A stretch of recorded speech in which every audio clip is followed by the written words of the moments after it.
Hi, hello, வணக்கம். இன்றைக்கும் கர்த்தராகிய ஆண்டவர் நமக்கு கொடுக்கிற வசனம் சங்கீதம் 139. கர்த்தர் என்னை ஆராய்ந்து அறிந்திருக்கிறார்.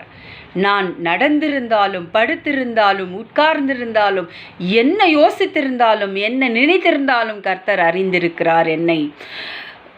வானத்திலே பறந்திருந்தாலும், சமுத்திரத்தின் அடியிலே நான் சென்றிருந்தாலும், எந்த இடத்திலும் பூமியின் கடையாந்திரத்திற்கு நான் சென்றாலும் கர்த்தர் என்னை பார்த்து கொண்டுதான் இருக்கிறார். எல்லா இடத்திலும், எல்லா நேரங்களிலும், இரவும் பகலும், எந்நேரத்திலும் கர்த்தர் என்னை பார்த்து கொண்டிருக்கிறார். நாம் செய்யும் ஒவ்வொரு செயலும் கர்த்தர் கவனித்து கொண்டிருக்கிறார்.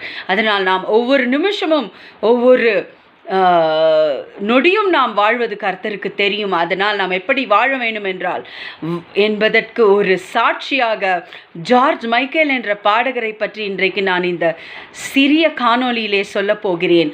அவர் ஒரு பெரிய பாடகர்.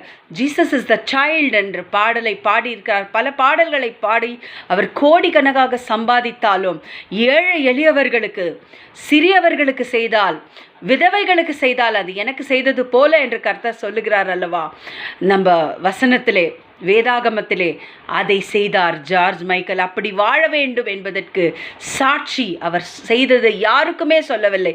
HIV நிறுவனங்களுக்கும், அநாதை ஆசிரமங்களுக்கும், ஏன் அவர் ஒரு பாருக்கோ கிளப்புக்கோ சென்றால் கூட அங்கு யாராவது பணத்திற்காக அழுது கொண்டிருந்தால் அது அவர்களுக்கு தெரியாமல் அவர்களுக்கு செக் எழுதி வேறு ஆட்களிடம் கொடுப்பாராம். பலருக்கு அப்படி செய்திருக்கிறார். அந்த கிளப்புகளிலும் யார் பார்த்தாலும் கண்ணீர் வடித்து கொண்டிருந்தால் அவர்களுக்கு பண உதவி செய்வார். கோடிக்கணக்கிலே அப்படி செய்துவிட்டு போயிருக்கிறார் என்று அந்த முகநூலிலே எழுதிய எழுத்தாளர் சொல்லுகிறார். அவர் ஒரு ஹியூமன் ஏஞ்சல். நாம் பார்த்து கொண்டிருக்கிறது தேவ தூதுவர்கள். அப்படி நாம் வாழ வேண்டும். ஜார்ஜ் மைக்கேல் போல வாழ வேண்டும். இன்னொரு மனிதனுடைய கதையும் பார்த்தேன். ஜேம்ஸ் பாண்டாக நடித்த சீன் கர்னரி என்றவரின் வாழ்க்கையும், அவர் வாழ்ந்தது, அவருக்காக வாழ்ந்து விட்டு போயிருக்கிறார் ஜேம்ஸ் பாண்ட். சீன் கர்னரி 2017 2020 வரை அவர் நோய்வாய்ப்பட்டு கால் கூட நடக்காமல் இருந்தார். கடைசி காலத்திலே ஒரு ஐலாண்டில் வாழ்ந்தார். அவ்வளவு பெரிய நடிகர் என்று சொல்லப்படுகிறது. அவர் கடைசியிலே இறந்தபோது தன் மனைவிக்கு சொன்னார், நீ எனக்கு அமைதியையும் சாந்தத்தையும் எனக்கு தந்தாய் என்று சொல்லிவிட்டு அவ்வளவு பெரிய நடிகர் இருந்தார். அதே போல இவர்கள் வாழ்கிற வாழ்க்கையை பாருங்கள்.